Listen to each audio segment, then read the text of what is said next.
Praise Lord, praise Lord, praise Lord. Hallelujah, hallelujah, hallelujah. सबको जय मसीह की। जय मसीह की। परमेश्वर, हमारा परमेश्वर, आपका परमेश्वर, सबका परमेश्वर, वो अपनी हजूरी हमेशा अपने बच्चों के हृदय में और उनके आसपास बनाए रखता है।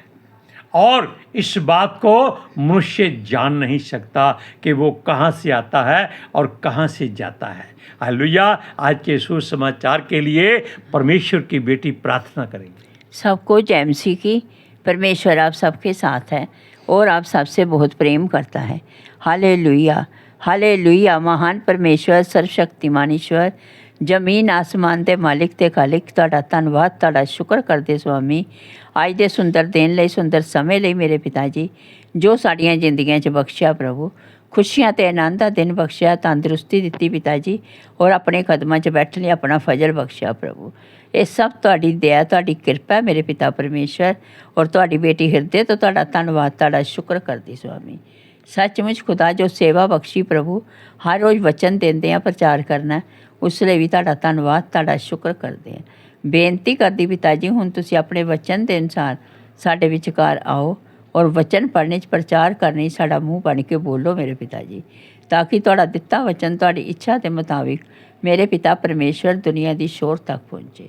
ਤੁਹਾਡਾ ਧੰਨਵਾਦ, ਤੁਹਾਡਾ ਸ਼ੁਕਰ ਕਰਦੇ ਹਾਂ ਪ੍ਰਾਰਥਨਾ ਸੁਣਨ ਲਈ। प्रार्थना प्रभु जीसस के समर्थी ते पवित्र नाम में मांगती है, आमीन, आमीन। Praise Lord. अब ध्यान से सुनिए इस बात को।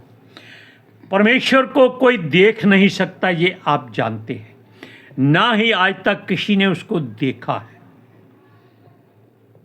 असल में उससे बातें भी किसी ने नहीं की, लेकिन पवित्र शास्त्र कभी झूठ नहीं बोलता। वो बातें करता है लेकिन किसी माध्यम से करता है।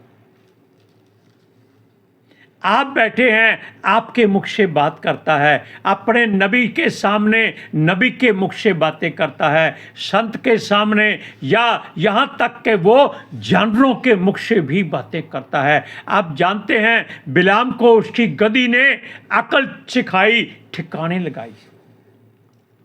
हालेलुया। और सबसे पहले सांप को परमेश्वर ने मनुष्य के साथ वार्तालाप कराया। सांप ने ही मनुष्य को गलत मार्ग दिखाया था, यानी कि वो बोलता था। Hallelujah, praise Lord. अब देखिए और बात आपको बताते हैं कि उसकी हजूरी में रहना नामुमकिन ही नहीं, मुश्किल भी हो सकता है। अब आप कहेंगे कि परमेश्वर हमारे भीतर भी है, आसपास भी है, फिर हम उसकी हजूरी में कैसे नहीं रह सकते? क्योंकि ये हमारे मन की सोच, आँखों की चाहत, जुबान की लालसा और कानों की जो थरथराहट है, वो हमको गलत मार्ग पर ले जाती है। परमेश्वर वहीं रहता है। परमेश्वर कहीं नहीं जाता, लेकिन हम उससे दूर हो जाते हैं और हम नहीं जानते वो कब आता है, कब जाता है, क्या कहता है, क्या नहीं कहता है, किसके द्वारा कहता है, किसको कहता है, किसके बारे में कहता है। अब आप इन बातों को सोचने के लिए तैयार हो जाइए। लालायत तो आप हो चुके हैं कि ये कैसी बातें आज बताई जा रही है। हालेलुया। सुनिए, अगर हम उसे सहजता से लेते हैं कि हाँ भाई परमेश्वर हमारे आसपास है, तो ये कोई खास बात नहीं होती, क्योंकि वो है। अगर हम हृदय की सच्चाई से कहते हैं आज हमने परमेश्वर की हजूरी अपने हृदय में, अपने आसपास महसूस की है, तो उसमें कुछ ना कुछ सच्चाई होती है। वैसे परमेश्वर की सच्चाई 100% पूरी होती है, लेकिन हमारे हृदय की सोच ने, एहसास ने उसको कितना जाना है, ये हमें सोचना है।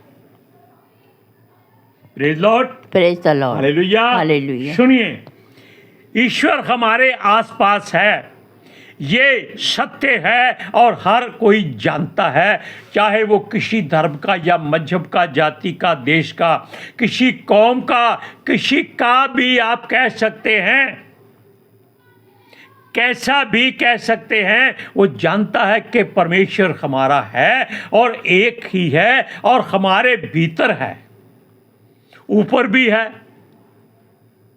आसपास भी है और भीतर भी है। यानी कि इस बात को कोई इनकार नहीं कर सकता। आप कभी कभी छोटी सी बात आपको शायद पसंद ना आए, आप देखते हैं कि कुत्ते रोने लग जाते हैं, बैठे बैठे रोने लग जाते हैं। क्यों रोने लग जाते हैं?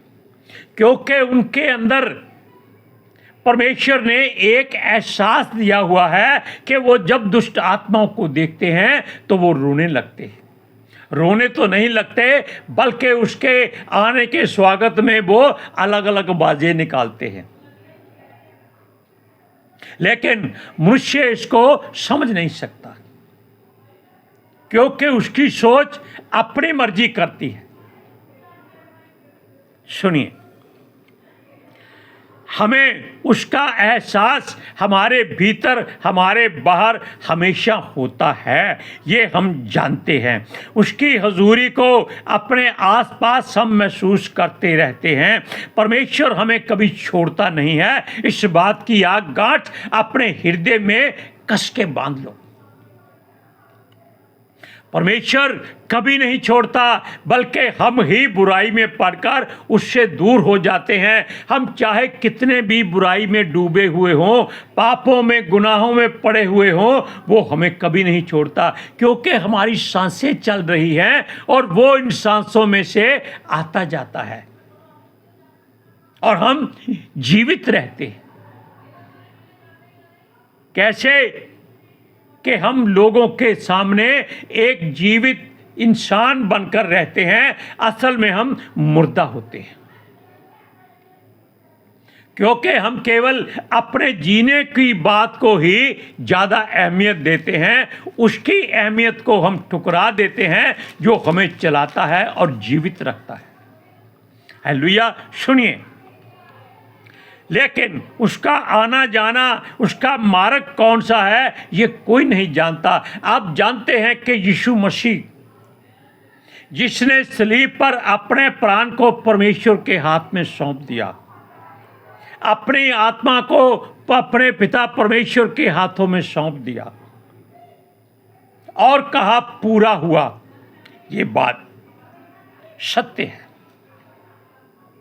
क्योंकि वो अपने पिता परमेश्वर को, हमारे पिता परमेश्वर को अपने सामने देखता था, अपने हृदय में देखता था और उसको संसार दिखाई नहीं देता था। इसीलिए वो इतनी ताड़ना सह चुका। उसने अपना आत्मा पिता के हाथों में क्यों सौंपा? ताकि पिता उस आत्मा को अपने पास रखे और यीशु के शरीर को फिर से धोकर साफ करके उसमें फिर डाल दे। और दूसरी बात यह भी थी कि कहीं शैतान जैसे यीशु को उसकी परीक्षा के समय कभी पहाड़ पर ले गया, कभी मंदिर के कंगूरे पर ले गया और ऐसी बातें करते हुए कहीं उसके आत्मा को ना बहका के ले जाए, इसलिए यीशु ने अपने आत्मा को पिता के हाथों में सौंप दिया। ये बातें हम आप नहीं समझ सकते, लेकिन पिता पुत्र का जो मेल है वो इस बात को जाहिर करता है। और देखिए, पिता ने उसी के द्वारा, उसी की मर्जी से, उसी के शरीर में उसके आत्मा को फिर से डाल दिया और उसको आत्मिकता में जीवित कर दिया। अब वो शरीर के साथ भी कहीं भी आ जा सकता था। आप इस बात के लिए सोचते हैं, लेकिन हम इसको साबित कर सकते हैं। जब पतरस और उसके साथी अपने विरोधियों के डर और भय से एक घर में छुपे हुए थे, अंदर से कुंडी लगा के चुपचाप प्रार्थना कर रहे थे, बाहर आवाज नहीं आ रही थी। तब यीशु मसीह उनके बीच में आ खड़ा हुआ। वो कहां से आया? चारों तरफ से घर बंद है, अंदर से ताला या कुंडी लगी है और सब के सब लोग डरे हुए सहमे हुए बैठे हैं। यीशु आके उनके बीच में कहता है, आपको बरकत मिले। यानी कि किसी ने यीशु को कुंडी खड़काते नहीं देखा, आते जाते नहीं देखा, केवल अपने सामने देखा। वो उनके बीच में प्रकट हो गया, क्योंकि मनुष्य के लिए ये बात बहुत ही असंभव थी। ये परमेश्वर के होने का एक बहुत बड़ा प्रमाण है। आप वचन को पढ़िए, यूहन्ना की इंजील 20वां अध्याय, उसकी 19वीं और 26वीं आयत, 2 आयतें हैं, सुनिए। उसी दिन जो सप्ताह का पहला दिन था, संध्या के समय, जब वहाँ के द्वार जहाँ चेले थे यहूदियों के डर के मारे बंद थे, तब यीशु आया और उनके बीच में खड़ा होकर उनसे कहा, तुम्हें शांति मिले। पहला सबूत ये है। अब इसकी 26वीं आयत पढ़ते हैं।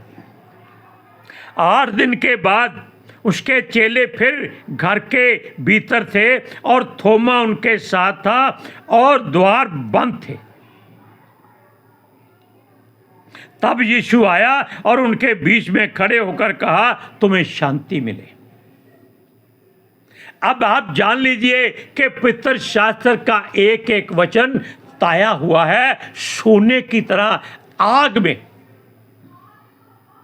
और ये बात सच्ची है। आप इस बात को जान सकते हैं। इसके बाद हम आपको एक सबूत और भी देंगे, जो आप जान लेंगे कि परमेश्वर सब कुछ कर सकता है।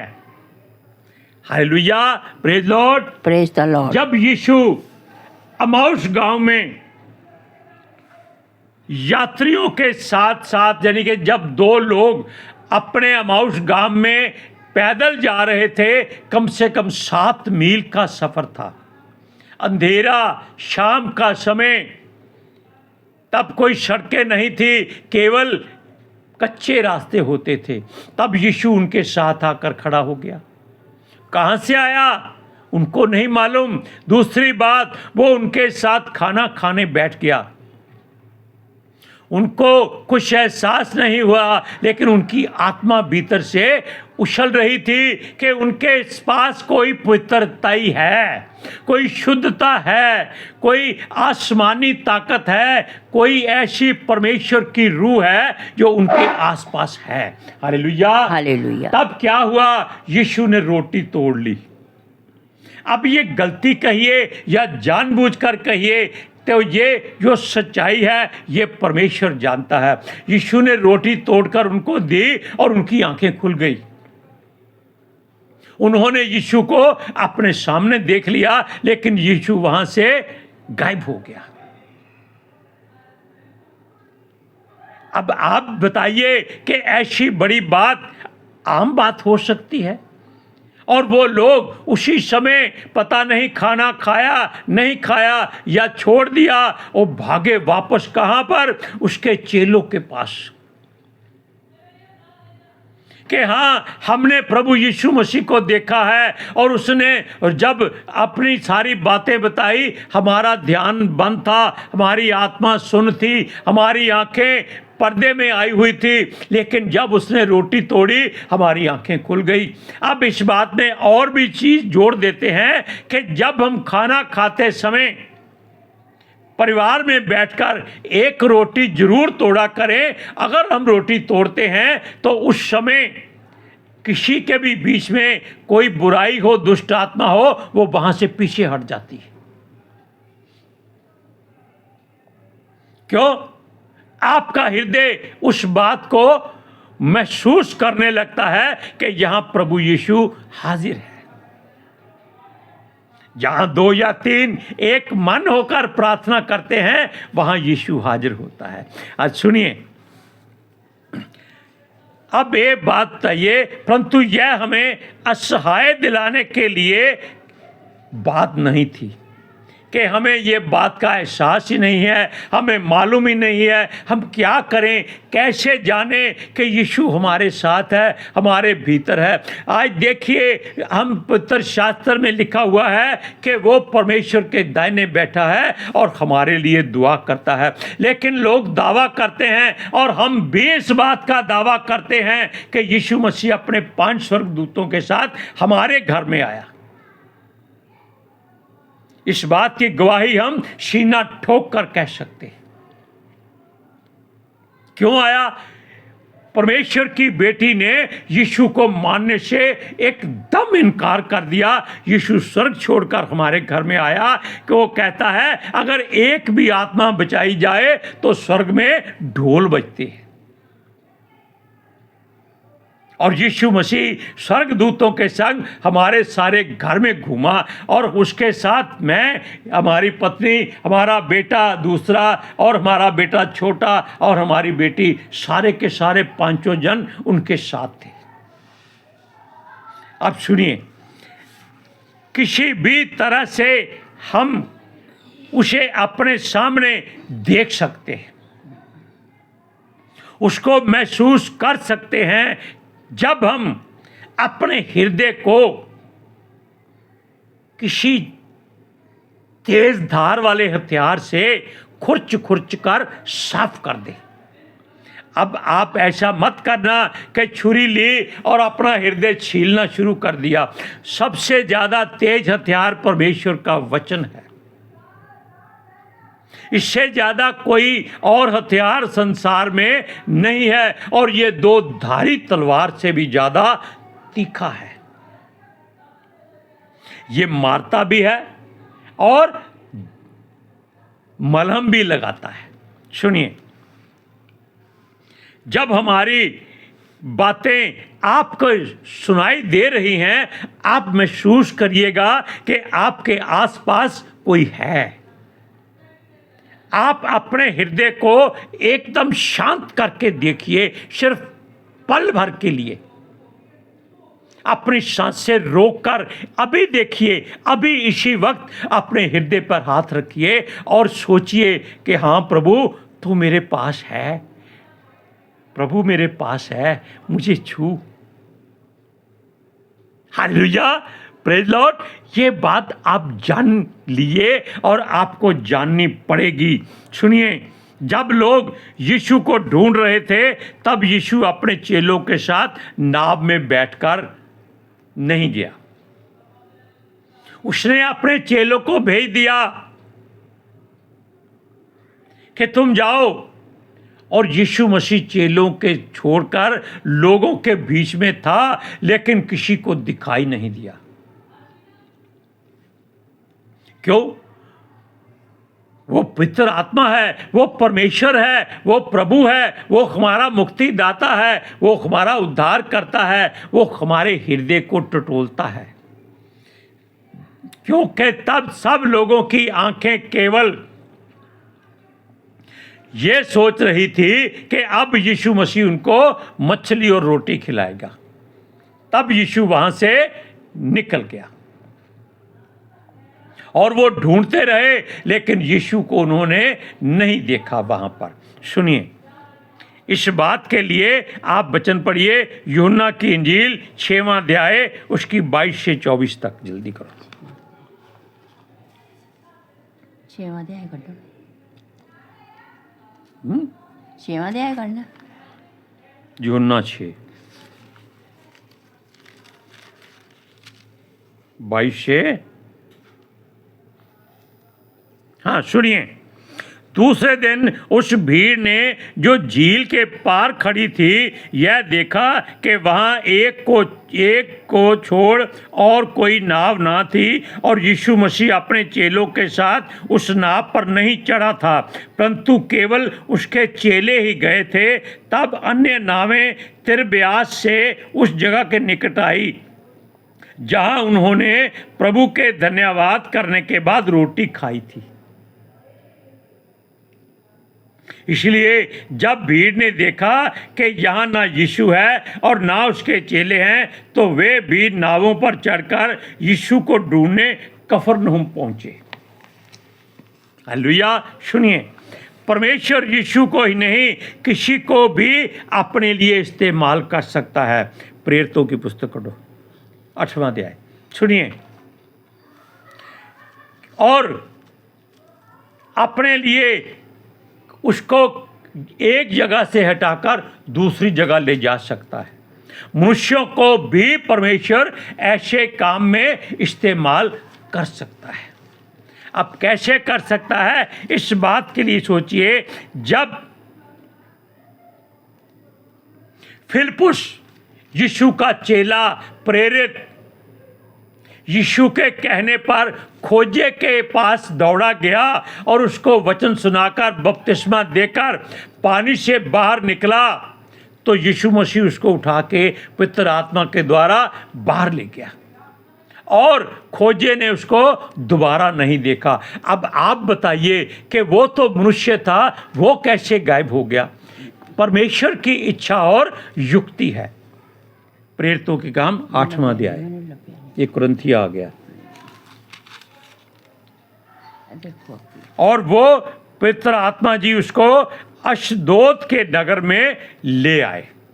अब वो कितना दूर था हम इस बात में नहीं जानते, और वहां वो प्रचार करने लगा। सुनिए,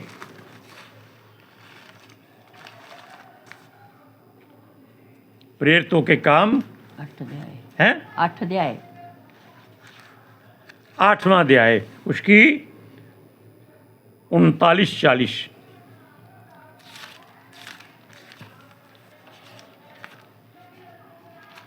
सुनिए।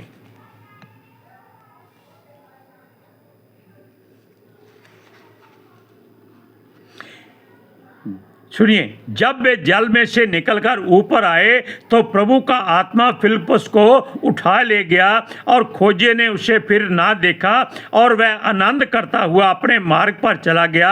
फिलिप्पुस अशदोद में आ निकला और जब तक कैसरिया में ना पहुंचा वह नगर नगर सुसमाचार सुनाता रहा।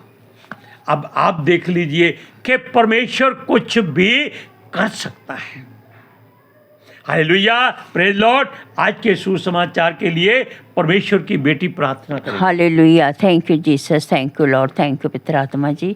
ਤੁਹਾਡਾ ਧੰਨਵਾਦ, ਤੁਹਾਡਾ ਸ਼ੁਕਰ ਕਰਦੇ ਸੁਆਮੀ, ਸਾਡੇ ਵਿਚਕਾਰ ਆਉਣ ਲਈ, ਵਚਨ ਪੜ੍ਹਨੇ 'ਚ, ਪ੍ਰਚਾਰ ਕਰਨੇ 'ਚ, ਸਾਡਾ ਮੂੰਹ ਬਣ ਕੇ ਬੋਲਣ ਲਈ ਪਿਤਾ ਜੀ। ਤੁਹਾਡੀ ਬੇਟੀ ਹਿਰਦੇ ਤੋਂ ਤੁਹਾਡਾ ਧੰਨਵਾਦ, ਤੁਹਾਡਾ ਸ਼ੁਕਰ ਕਰਦੀ ਸੁਆਮੀ। ਸੱਚਮੁੱਚ ਖੁਦਾ ਤੁਹਾਡਾ ਦਿੱਤਾ ਵਚਨ ਤੁਹਾਡੀ ਇੱਛਾ ਦੇ ਮੁਤਾबिक ਮੇਰੇ ਪਿਤਾ ਪਰਮੇਸ਼ਵਰ ਦੁਨੀਆ ਦੀ ਸ਼ੋਰ ਤੱਕ ਪਹੁੰਚੇ। ਲੋਕ ਸੁਣਨ ਔਰ ਸੱਚਾਈ ਨੂੰ ਜਾਣਨ ਔਰ ਸੱਚਾਈ ਉਹਨਾਂ ਨੂੰ ਆਜ਼ਾਦ ਕਰੇ ਪਿਤਾ ਜੀ। ਮੈਂ ਤੁਹਾਡਾ ਧੰਨਵਾਦ, ਤੁਹਾਡਾ ਸ਼ੁਕਰ ਕਰਦੀ ਸੁਆਮੀ, ਔਰ ਤੁਹਾਡੇ ਬੱਚੇ ਹਮੇਸ਼ਾ ਤੁਹਾਡੇ ਅਭਿਸ਼ੇਕ ਨਾਲ ਭਰੇ ਰਹਿਣ। ਆਮੀਨ। आमीन। Praise Lord. हालेलुया।